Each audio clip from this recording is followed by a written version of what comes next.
Ingresamos al último tramo de Desayunos Informales. Nicolás Martinelli dejó el Mides, recordemos, era el director general de Secretaría del Ministerio de Desarrollo Social y anteayer nos enteramos, surgió la noticia de que pasará a asesorar directamente al presidente Luis Lacalle Pou en la torre ejecutiva. El propio ministerio lo informó en un comunicado, ¿no? En redes sociales subieron ese comunicado y el texto dice que Martinelli llevó adelante el proceso de reestructura del ministerio, promoviendo un modelo eficiente de gestión de recursos públicos y también lideró ese proceso de auditoría, generando mecanismos de monitoreo y control. Recordemos que Nicolás Martinelli ya había sido asesor jurídico de Luis Lacalle Pou cuando este era senador de la República y trabajaron juntos en varios proyectos de ley. Vamos a recibirlo a Martinelli en la mañana de la tele. Nicolás, ¿cómo te va? Buen día, bienvenido. ¿Qué tal? ¿Cómo andan?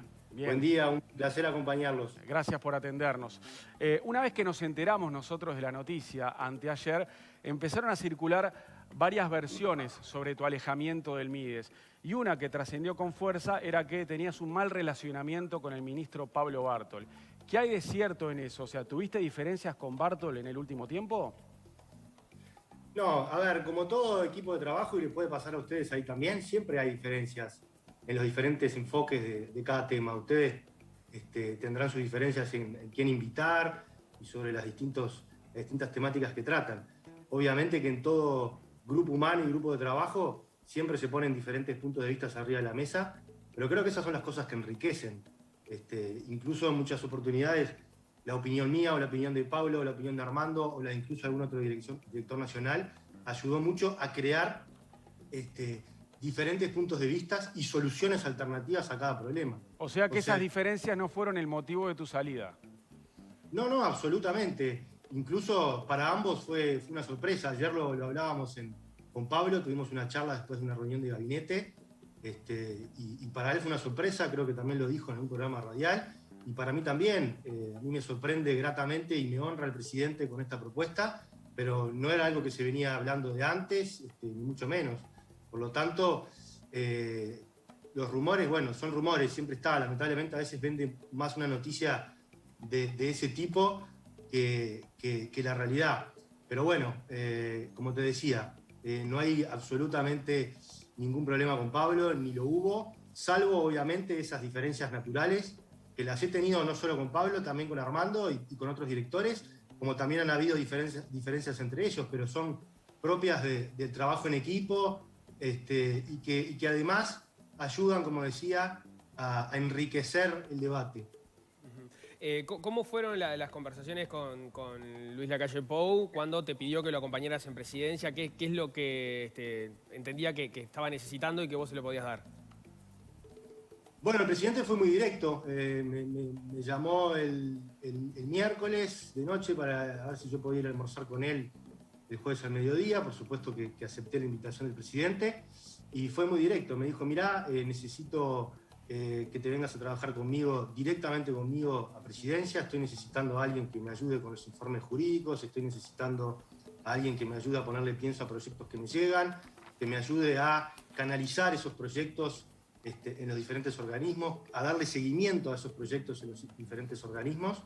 Y bueno, en este año que transcurrió, estuve tratando de buscar a otra persona, no encontré, en ti confío. Hace muchos años que trabajamos juntos. ¿Llegó a tener alguien en ese rol en la torre ejecutiva o nunca lo encontró? ¿Perdón? ¿Llegó a tener alguien en ese rol en la torre ejecutiva o nunca lo encontró? No, hasta ahora se apoyaba mucho en secretaría y prosecretaría, pero lógicamente que están desbordados. Además, cada una de esas, tanto secretaría como prosecretaría, también tienen sus temáticas propias. Y después están aquellas cosas que llegan directamente a presidencia, digamos, el presidente de la República. Ahí es donde él entiende que está necesitando a una persona. Y bueno, lógicamente, como yo ya he trabajado con él muchos años, lo conozco a él, conozco al equipo, él me conoce a mí, ambos nos sentimos muy a gusto trabajando juntos. Así que creo que fue algo natural. Por lo tanto, bueno, hablamos también en esa charla de los temas que él me había planteado en la previa, antes de asumir en el Mides, cómo venía yo con esos temas. Y como tú recién resaltabas en el comunicado, son temas que quedaron todos ya encaminados, están en procesos, algunos de finalización y otros ya están los equipos trabajando para que en el transcurso de este año queden prontos. Así que creo que cerraba la propuesta a ambos y repito, la verdad que es un honor poder trabajar en forma directa para el presidente de la República y poder ayudar a mi país desde ese lugar. Martinelli, buen día. Pero, buen día, Leo. ¿Se puede ser más específico? ¿Cuáles son esos temas que no puede tratar el secretario ni el prosecretario y que están sin seguimiento en este momento y que tampoco eran seguidos por el equipo de la presidencia? Es decir, ¿qué temas concretos, qué más preciso se puede ser? Mirá, todavía no estoy trabajando ahí en presidencia. Entiendo que cuando se trata de informes jurídicos serán temas que llegan directamente al presidente, como pasaba cuando era mi rol, el mismo rol, digamos, en el Senado.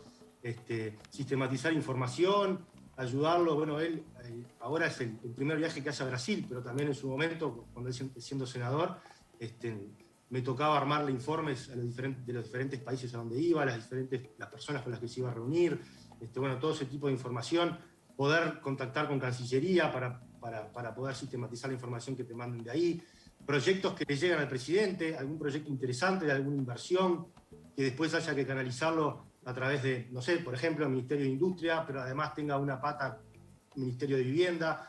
Él entendía que necesitaba de alguien que conociera las diferentes autoridades y personas de jerarquía en los diferentes organismos del Estado para poder ayudar en esa interacción.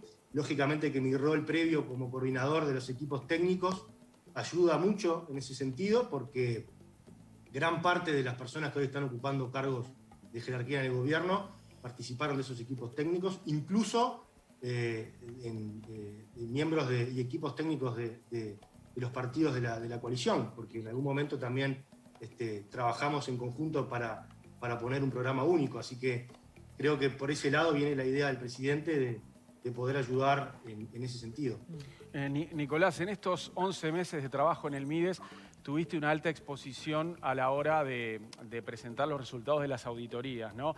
Incluso está previsto presentar denuncias penales en algunos casos. ¿Esas denuncias las presentarás vos o la posta la toma otra persona?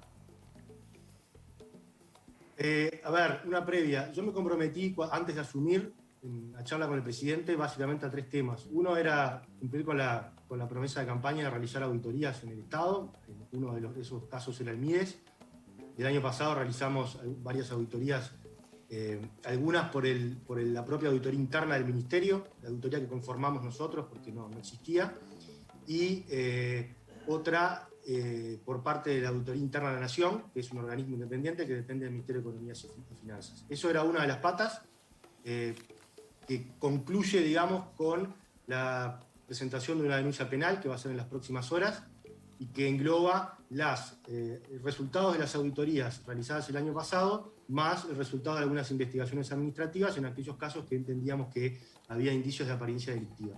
Por supuesto que hay auditorías que todavía siguen en curso y en la medida que de esas auditorías surjan indicios de apariencia delictiva, se irá ampliando la denuncia penal que se va a presentar en las próximas horas. La voy a firmar yo, todavía está por verse si yo voy a continuar el seguimiento de esa denuncia como abogado, posiblemente sí, lo siga como abogado, no como representante del Ministerio, pero sí como abogado.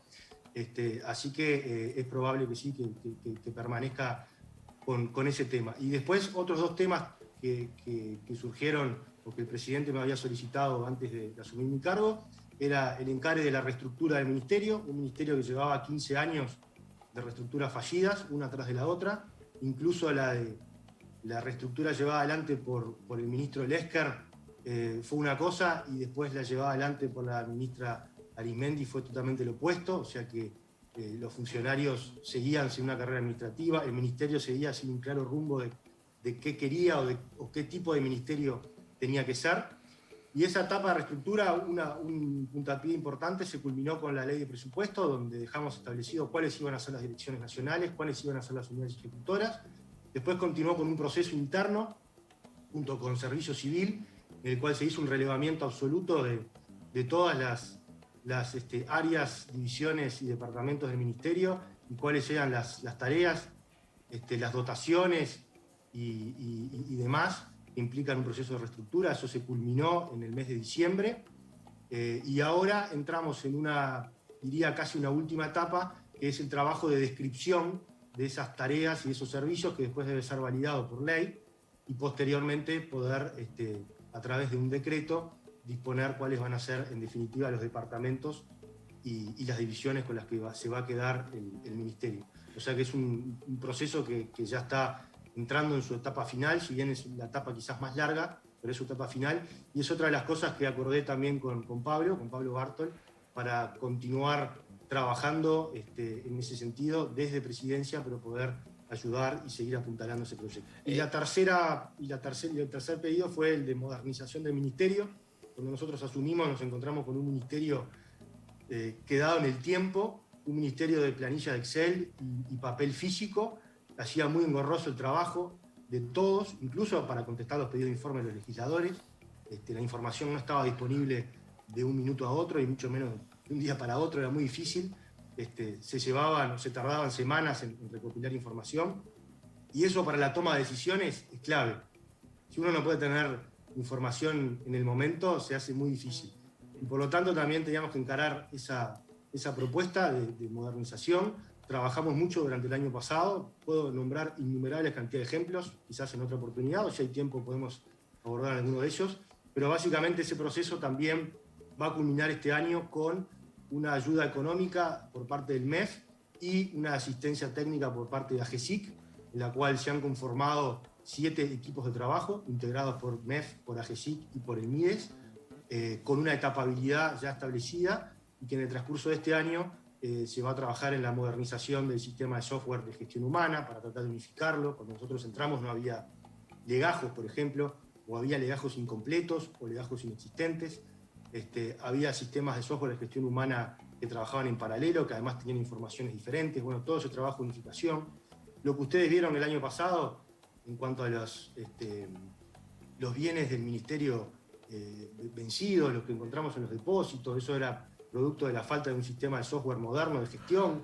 También se va a trabajar en eso, o mejor dicho, ya hay un software que está terminado y estamos migrando la información hacia ahí, tener unificado todos los materiales y los bienes del ministerio.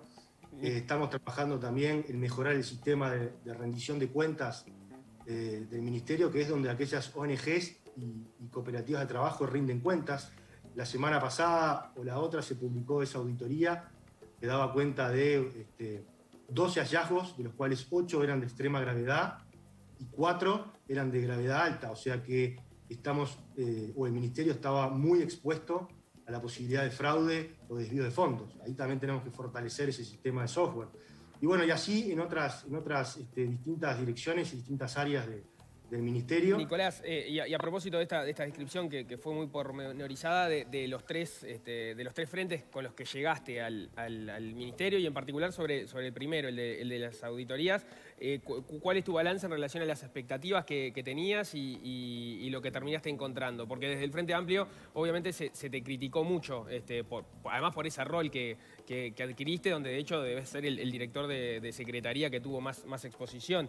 Pienso, por ejemplo, en el tuit que publicó Juan Pablo Labat, que era director nacional de evaluación y monitoreo, que cuando se enteró de la noticia de tu renuncia, publicó en Twitter: sin reestructura real, sin auditorías que demuestran más que problemas administrativos vulgares, habiendo dicho mucho y hecho poco, se va Martinelli del MIDES, más pobreza que antes, menos políticas y varios papelones, abandonando el barco y a puro humo.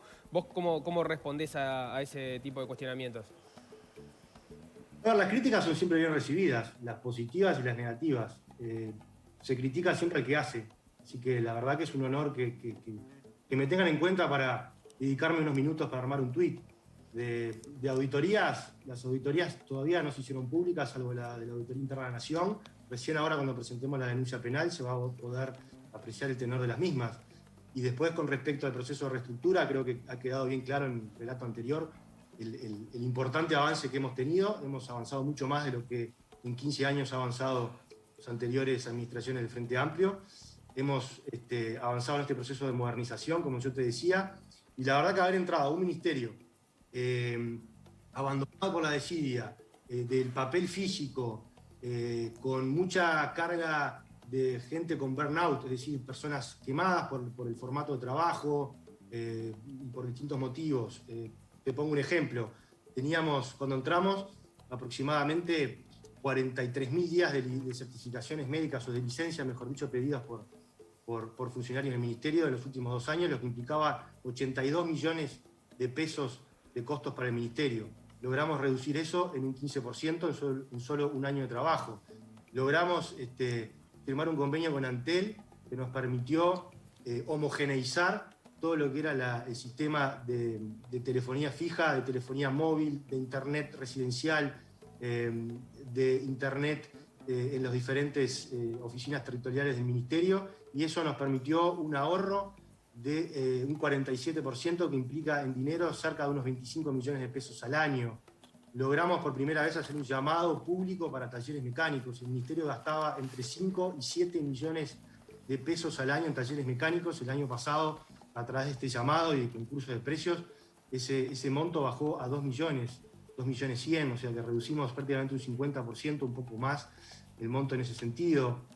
Estamos trabajando también en algún proyecto, ayer lo hablamos con el ministro, para sacar una licitación, esa que vendría a ser cuidar a los que cuidan, es decir, para cuidar a los funcionarios del Ministerio que están cuidando a otros, por esto que yo comentaba hace un ratito de la cantidad de gente que está con certificación médica. Y acá tengo anotado un montón de cosas más. Agarramos un ministerio con 250 expedientes desde el año 2009 de recursos administrativos que venían del INISA y del INAU. O sea, una cosa que es absolutamente impensada. Estamos poniéndonos al día con todo eso, si es que ya no lo terminamos. Modificamos prácticamente todas las rutas de expedientes electrónicos. Había expedientes, los procesos de licitación no pasaban por jurídica. Una cosa absolutamente curiosa. O sea, los pliegos no los armaba el departamento jurídico, los armaba un departamento de compras, y después nunca pasaba por el control de jurídica para revisar cláusulas. Eso obviamente traía debilidades a la hora de tener que rescindir contratos o intimar a las diferentes empresas o organizaciones que trabajaban con el propio ministerio. Nicolás. Y así como te decía, puedo seguirte enumerando un montón de otras cosas en las que hemos mejorado. Por lo tanto, el balance para mí es súper positivo. Tengo la tranquilidad de dejar un ministerio mucho más moderno, además con mayores controles, más eficiente, y por supuesto que es clave en el transcurso de este año, en estos 2 o 3 temas en los que yo voy a seguir estando, nos va a permitir en el 2021 apretar un botón y que a las 8 de la mañana el ministro pueda tener la información online y inmediata de todo lo que está sucediendo en cada uno de los programas del Ministerio. Nicolás Martinelli, muchas gracias por estos minutos. Que pases bien. Muchas gracias a ustedes por el espacio y a las órdenes cuando lo entiendan pertinente. Suerte en el nuevo desafío. Chau, chau. Muchas gracias. Amigos, tenemos un consejo.